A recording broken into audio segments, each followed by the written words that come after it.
ينفقون والبدن جعلناها لكم من شعائر الله لكم فيها خير فاذكروا اسم الله عليها صواف فإذا وجبت جنوبها فكلوا منها وأطعموا القانع والمعتر كذلك سخرناها لكم لعلكم تشكرون لن ينال الله لحومها ولا دماؤها ولكن يناله التقوى منكم كذلك سخرها لكم لتكبروا الله على ما هداكم وبشر المحسنين صدق الله العلي العظيم ولكل امة اور ہر امت کے لیے جعلنا مقرر کی ہم نے منسکن قربانی لیذکروا تاکہ وہ لوگ نام لیں ذکر کریں اسم اللہ اللہ کے نام کا ذکر کریں علی ما رزقہم ان چوپایوں پر جو اللہ نے ان کو دیے علی ما رزقہم من بہیمۃ الانعام ان چوپایوں پر جو اللہ نے ان کو عطا کیے من بہیمۃ الانعام پالتو جانوروں میں سے پالتو چوپایوں میں سے فَإِلَٰهُكُمْ تو تمہارا معبود الہ واحد ایک معبود ہے فَلَهُ تو اسی کے سامنے اسلمو تم جھکو اسی کے تم فرما بردار بنو وبشر المخبتین اور خوشخبری سنائیے عاجزی اختیار کرنے والوں کو الذین اذا ذکر اللہ وہ عاجزی اختیار کرنے والے اذا ذکر اللہ کہ جب اللہ کا ذکر کیا جاتا ہے وجلت تو سہم جاتے ہیں ڈر جاتے ہیں قلوبہم ان کے دل والصابرین اور وہ عاجزی اختیار کرنے والے جو صبر کرنے والے ہیں علی ما اصابہم ان مصیبتوں پر جو ان کو پہنچتی ہیں والمقیم الصلاۃ اور ان عاجزی اختیار کرنے والوں پر جو نماز کو قائم کرنے والے ہیں وَمِمَّا رَزَقْنَاهُمْ يُنْفِقُونَ اور ان لوگوں کو جو خرچ کرتے ہیں ان چیزوں میں سے جو ہم نے ان کو عطا کی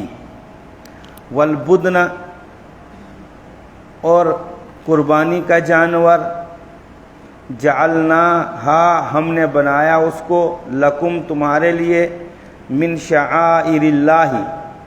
اللہ کی علامتوں میں سے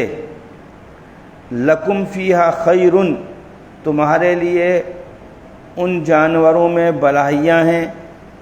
فاذکروا اسم اللہ تو تم اللہ کا نام لے لو علیہا ان پر صواف جب وہ کھڑے ہوں فَإِذَا وَجَبَتْ جُنُوبُهَا جب وہ گر جائیں گے پہلو کے بل فَكُلُوا تو تم کھاؤ منہا اس میں سے وَأَطْعِمُوا اور تم کھلاؤ القانع نہ مانگنے والوں کو والمعتر اور مانگنے والے کو کذالک ایسے ہی ہے ایسے ہی سخرناها ہم نے اس کو آپ کے تابع بنایا لعلکم تشکرون تاکہ تم شکر ادا کرو لن ینال اللہ نہیں ہرگز پہنچتا ہے اللہ تک لحومها ان کا گوشت ولا دماؤها اور نہ ان کا خون ولکن ینالہ التقوی لیکن اللہ تک پہنچتا ہے التقوی منکم تمہارا تقوی تمہاری پرہیزگاری کذالک ایسے ہی سخرہا اس نے یعنی رب تعالیٰ نے تابع بنایا ان جانوروں کو لکم تمہارے لِتُكَبِّرُوا اللَّهَ تاکہ تم اللہ کی بڑائی بیان کرو عَلَى مَا هَدَاكُمْ اس انعام پر جو رب نے تم کو ہدایت دی وَبَشِّرِ الْمُحْسِنِينَ اور خوشخبری سنائیے آپ نیکوکاروں کو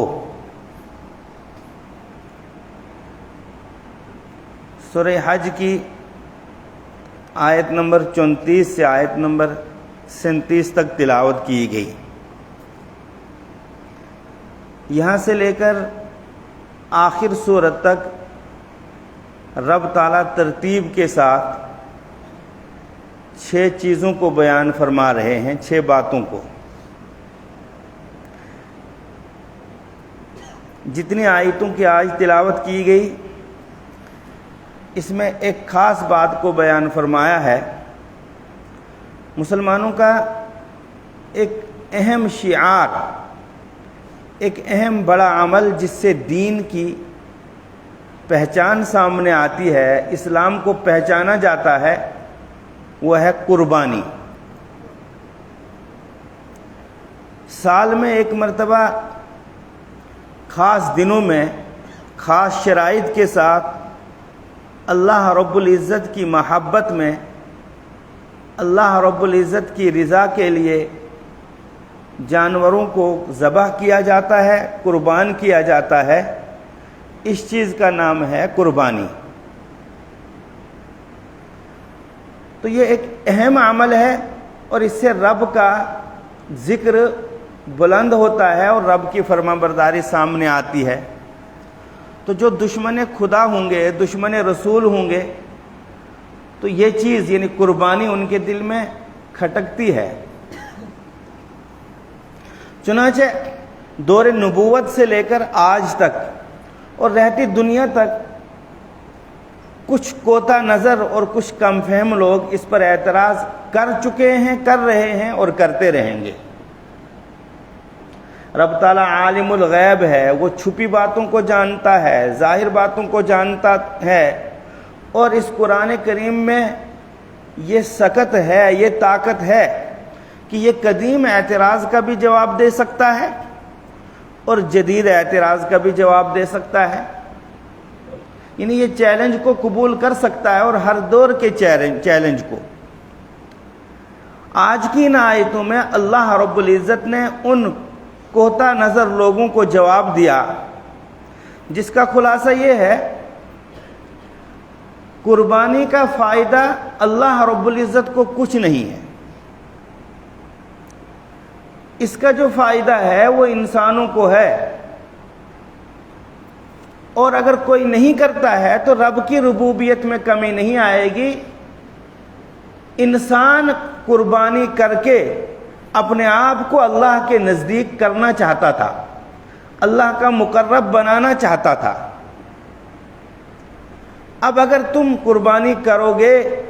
تو تمہیں فائدہ ہے، اللہ رب العزت کی نزدیکی حاصل ہوگی، اللہ کا مقرب بنو گے. نہیں کرو گے تو ایک واجب اور ایک فرض کو تو ترک کیا، لیکن رب کی ربوبیت میں کوئی کمی نہیں آئے گی. تم قربانی کے ذریعے رب کا ذکر نہیں کرو گے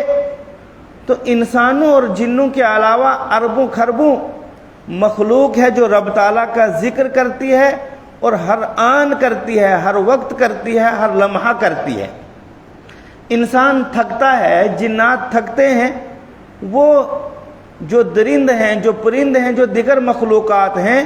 وہ چیزیں تھکتی بھی نہیں ہیں، اور وہ اپنے اپنے انداز سے رب کا ذکر کرتی ہیں وہ چیزیں، اور وہ اس پر خوش بھی ہیں. ایک ہی انسان ہے اور جنات کی مخلوق ہے جو رب کی عبادت نہ کرنا چاہتی ہے، جو رب کا ذکر نہ کرنا چاہتی ہے، اور تھوڑے وقت کے لیے کیا تو تھکاوٹ کی اور تھکان کی شکایت کرتی ہے. یہ بس انسان اور جنات ہیں، باقی جتنی مخلوق ہے ان کے نہ وہ تھکنے کا نام لیتی ہیں اور نہ وہ ذکر کو چھوڑتی ہیں، نہ وہ رب کی عبادت سے کتراتی ہیں. ساتھ میں یہ بتایا کہ نفس قربانی یعنی کسی جانور کو ذبح کر دیا اور ذبح کرنے کے بعد بس سمجھ لیا کہ اللہ کا قرب حاصل ہوا. نفس قربانی بحیثیت قربانی، اس سے اللہ کا قرب حاصل نہیں ہوتا ہے، اللہ کی نزدیکی حاصل نہیں ہوتی ہے، بلکہ یہ اللہ کے ذکر کو بلند کرنے کا ایک ذریعہ ہے. اللہ کے ذکر کو عام کرنے کا ذریعہ ہے۔ جس طریقے سے حاجی یا عمرہ کرنے والا صفا اور مروہ کے درمیان دوڑ لگاتا ہے، دوڑ ہم کہیں بھی لگائیں، یہ نزدیکی کا ذریعہ نہیں ہے، قرب کا ذریعہ نہیں ہے، بلکہ اس کے درمیان جو ذکر مشروع ہے کہ آپ نے اللہ رب العزت کی وحدانیت کی گواہی دینی ہے، آپ نے اللہ رب العزت کے ایک ہونے کا اعلان کرنا ہے، آپ نے اپنے آپ کو فرما بردار ثابت کرنا ہے کہ رب نے یہ حکم دیا ہے، میں یہ کر رہا ہوں، اور رب کے نبی کا حکم ہے کہ اس کے درمیان یہ ذکر کرنے ہیں۔ اس سے اللہ رب العزت کا نام بلند ہوتا ہے، اللہ کی شان اونچی ہوتی ہے، اللہ کی عظمت سامنے آتی ہے، اور بندہ اللہ رب العزت کے نام کو لے کر اپنی زبان کو تر کرتا ہے اور اپنے دل و دماغ کو معطر کرتا ہے، کیونکہ یہ پاکیزہ ذکر ہے۔ تو دوڑنا خالص یہ نزدیکی کا ذریعہ نہیں ہے، بلکہ اس میں اللہ رب العزت کا ذکر کیا جاتا ہے۔ تو یہ دوڑنا اس وجہ سے مشروع ہے کہ اب آپ دوڑیں اور اللہ کا ذکر کریں، اللہ کا نام لیں۔ منی میں خاص مقامات پر کنکر مارنے ہوتے ہیں، تو خالص کنکر مارنا، انسان کہیں بھی کنکر مار لے تو کیا قرب حاصل ہوگا، رب کی نزدیکی حاصل ہوگی؟ نہیں۔ یہ منی میں جو جمرات کی رمی ہے، جو کنکر مارنے ہیں، وہ بھی اللہ رب العزت نے ذکر خدا کو، رب کی بڑائی کو بلند کرنے کا ایک ذریعہ بنایا ہے کہ تم یہاں پر کنکر مارو، اللہ کا نام لو، شیطان کی قباحت تمہارے دل میں آئے، اور اس نیت سے جو ہے تم مارو کہ رب کا حکم ہے اور رب کے نبی کا حکم ہے۔ رب جیسے ہمیں چلانا چاہے اور جو حکم ہمیں دینا چاہے ہم ویسا کریں گے۔ اسی طریقے سے قربانی کرنے والا، چاہے وہ حاجی ہو اس کو بھی قربانی کرنی ہے، اور گھر میں بیٹھا ہے آدمی حج پر نہیں گیا ہے اور وہ صاحب نصاب ہے تو اس کو قربانی کرنی ہے قربانی کے دنوں میں۔ بس ایسے ہی جب قربانی کے جانور کو سجایا جاتا ہے، ذبح کرنے کی جگہ لایا جاتا ہے، اور ذبح کرنے والا ہاتھ میں چھری لے کر بیٹھا ہوا ہوتا ہے، اور اس کی زبان بسم اللہ اللہ اکبر سے تر ہوتی ہے، اللہ کا نام اس کی زبان پر ہوتا ہے، اور اس کے دل و دماغ میں یہ اللہ کا نام گھومتا ہے، تو یہ قربانی اس کو گویا یاد دلاتی ہے کہ ہر کام جو ہے اللہ رب العزت کے نام سے شروع کیا جائے جو بابرکت ہے۔ یہ جو اللہ اکبر اس کی زبان پر ہے، تو یہ اللہ اکبر اس اعلان کرتا ہے جو اس نے اب اس جانور پر پڑھنا ہے چھری کے چلاتے وقت کہ سنیے، نہ اولاد بڑی ہے، نہ مال بڑا ہے، نہ دنیا بڑی ہے، نہ عہدے بڑے ہیں، نہ دنیا کی کوئی چیز بھی بڑی نہیں ہے، بڑا اللہ ہے، اور اللہ کا حکم تھا قربانی کرنے کا۔ اے بندہ خدا، اب تو قربانی کر رہا ہے تو اللہ کی محبت میں کرنا اور اللہ کے لیے کرنا۔ ساتھ میں رب تعالیٰ یہ بتانا چاہتا ہے کہ سنیے، قربانی کوئی انوکھی اور نئی چیز نہیں ہے۔ حضرت آدم علیہ السلام سے اس کائنات کی ابتدا ہوئی ہے، اور پہلے نبی حضرت آدم علیہ السلام ہے، اور کائنات کی انتہا نبی کے اعتبار سے تو جو ہے محمد عربی صلی اللہ علیہ وسلم پر ہوئی، اور آخری امت محمد عربی صلی اللہ علیہ وسلم کی امت ہوگی۔ اگر ہم قرآن کا مطالعہ کرتے ہیں، حدیث کو دیکھتے ہیں اور سابقہ تاریخ کو دیکھتے ہیں، سابقہ تحریف شدہ کتابیں تورات ہے، انجیل ہے، زبور ہے، ان کو دیکھتے ہیں، تو اللہ رب العزت نے ہر دور میں ہر امت کو، ہر نبی کو قربانی کا حکم دیا ہے کہ آپ کو رب تعالیٰ کے حضور اپنا پاکیزہ مال پیش کرنا ہے، قربانی کرنی ہے اور قرب حاصل کرنا ہے۔ چھٹے پارے میں حضرت آدم علیہ السلام کے بیان میں کہ ان کے دونوں بیٹوں نے قربانی کی، ایک کی رب تعالیٰ نے قبول فرما لی، وہ کہیں باہر شہر سے باہر رکھی جاتی تھی وہ قربانی، آسمان سے آگ آتی تھی اس کو کھا لیتی تھی، اٹھا لیتی تھی، تو یہ سمجھا جاتا تھا کہ یہ قبول ہوئی۔ اور جس کی قربانی کو آگ نہیں کھاتی تھی تو یہ سمجھا جاتا تھا کہ اس کی قربانی قبول نہیں ہوئی۔ یہود کی جو معتبر کتاب ہے، اگرچہ وہ تحریف شدہ ہے لیکن مذہبی کتاب ہے ان کی، تورات میں جگہ جگہ یہ لکھا گیا ہے کہ کچھ لوگوں کی قربانی کو آگ نے کھا لیا اور کچھ لوگوں کی قربانی کو آگ نے چھوڑ دیا۔ یہ دلیل ہے کہ قربانی کرتے تھے، بعض کی قبول ہوتی تھی، بعض کی قبول نہیں ہوتی تھی۔ پرانے زمانے میں تو کسی کے گناہ بھی ظاہر ہوتے تھے اور اس کی توبہ کا، اگر توبہ قبول ہوتی تھی تو توبہ کا بھی اعلان کیا جاتا تھا، اور اگر کسی کی توبہ قبول نہیں ہوتی تھی تو وہ دنیا ہی میں اس کو بتا دیا جاتا تھا۔ یہ ایک قسم کی سزا تھی۔ اللہ رب العزت کروڑوں رحمتیں نازل فرمائے آپ علیہ الصلاۃ والسلام پر۔ آپ کی امت کا یہ حال ہے کہ یہاں بد بھی چھپا ہوا ہے، نیک بھی چھپا ہوا ہے، کسی کی بدی ظاہر نہیں ہو رہی ہے، کسی کو لکھا نہیں جا رہا دروازے پر کہ آج رات اس نے یہ گناہ کیا۔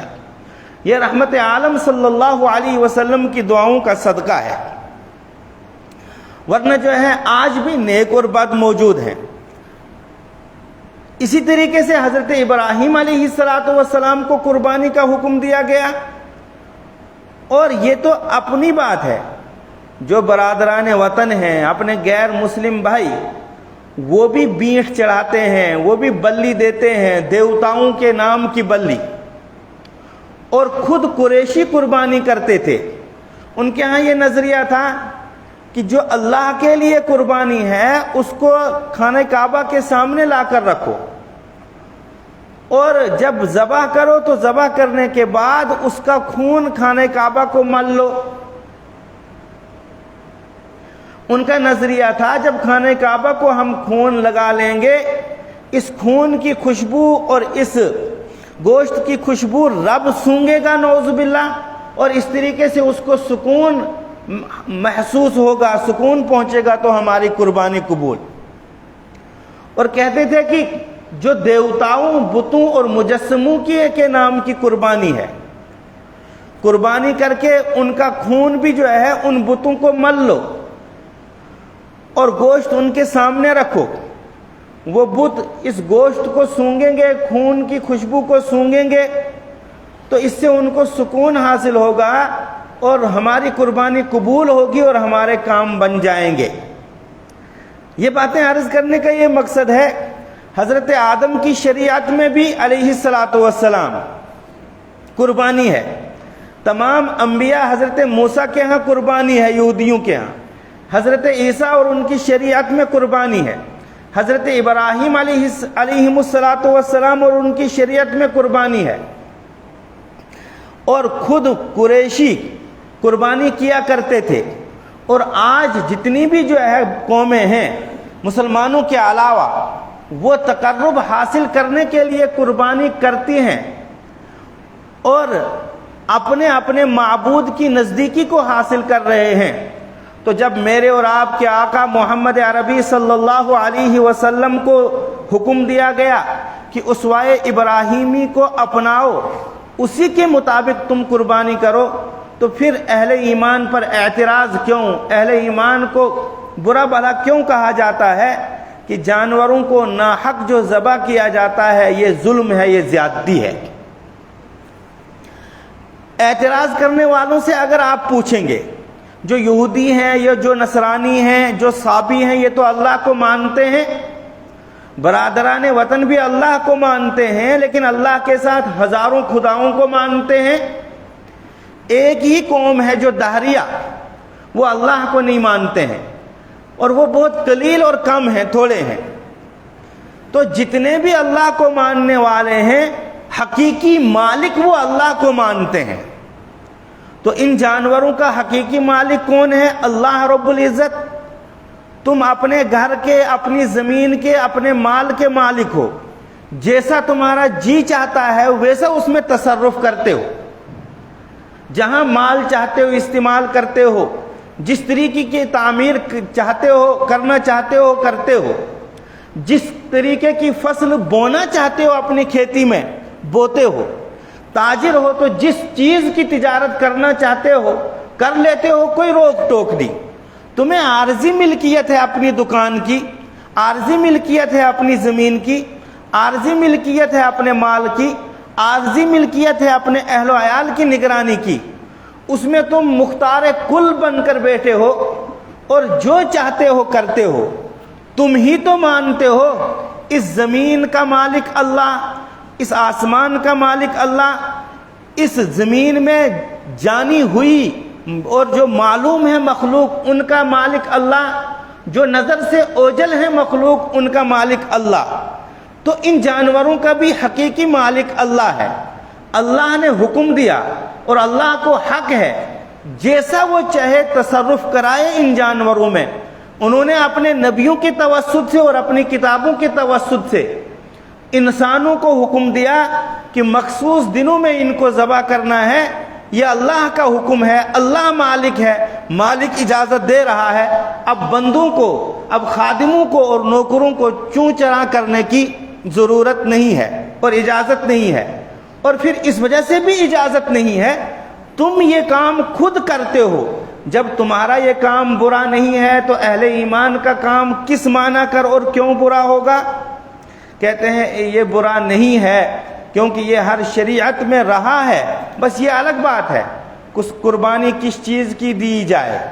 کس وقت دی جائے، کہاں دی جائے، کب دی جائے، یہ ہر دور میں مختلف زمانوں،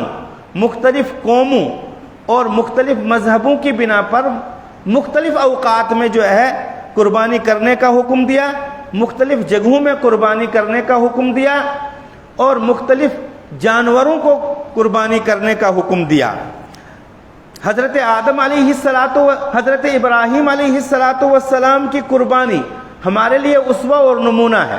ان کو حکم دیا گیا کہ آپ منی میں قربانی کرو، تو حاجیوں کو حکم ہے کہ آپ نے منی میں قربانی کرنی ہے اور قربانی کے ایام میں۔ حدیث کی روح سے ہمیں حکم دیا گیا جو حج نہیں کر سکتا ہے وہ قربانی کے دنوں میں اپنے گھر میں قربانی کرے گا، اور یہ بھی حکم دیا کہ قربانی اونٹ کی ہوگی، قربانی گائے کی ہوگی، قربانی بیل کی ہوگی، قربانی بھینس کی ہوگی، قربانی بھیڑ اور بکرے کی ہوگی۔ بھینس کا ذکر قرآن کریم میں اس وجہ سے نہیں ہے، یہ ہوتی ہی نہیں تھی عرب دنیا میں۔ گائے کا بہت کم ہے اس لیے کہ یہ کمیاب ہوتی تھی، وہاں اونٹ ہوا کرتے تھے، بھیڑ اور بکری۔ بھیڑ اور بکری دور سے چلنا ان کے لیے دشوار تھا، یمن سے آنا ہے خانہ کعبہ کا حج کرنے،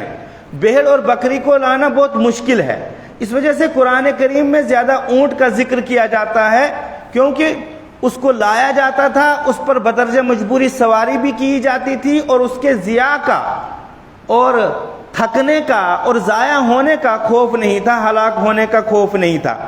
ان چیزوں کی قربانی دینی ہے۔ اللہ رب العزت فرماتے ہیں اگلی آیتوں میں جو یہ قربانی کرنے والے ہیں یہ عاجز ہیں، اور عاجزوں کی پھر 4 صفات بیان کی ہیں، وہ ترجمے میں عرض کروں گا۔ وَلِكُلِّ أُمَّةٍ، ہر امت کے لیے، حضرت آدم علیہ السلام سے لے کر آخری نبی محمد عربی صلی اللہ علیہ وسلم کی امت تک مقرر کیا ہم نے منسکن قربانی، لیذکروا، تاکہ وہ لوگ نام لیں اسم اللہ، اللہ کا، اللہ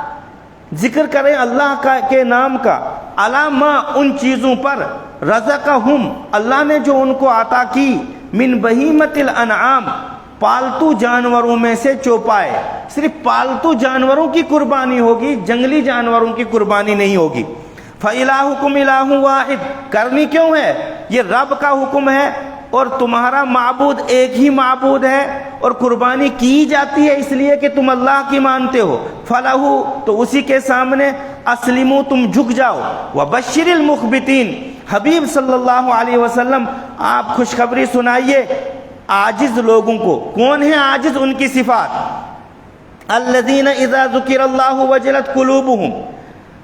وہ لوگ جب اللہ کا ذکر کیا جاتا ہے تو ان کے دل سہم جاتے ہیں، ڈر جاتے ہیں رب کی محبت میں، رب کے رعب میں، رب کی ہیبت میں، کہ عام آدمی کا ذکر نہیں ہے، عام ذات کا حکم نہیں ہے، یہ عظیم ہستی کا، اس کائنات کو بنانے والے کا ذکر ہے، لہذا ہمیں اللہ رب العزت کے حکم کو ماننا چاہیے۔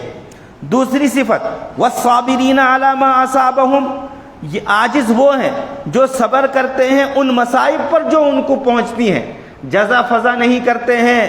اللہ رب العزت کی تقدیر پر ناراضگی کا اظہار نہیں کرتے ہیں،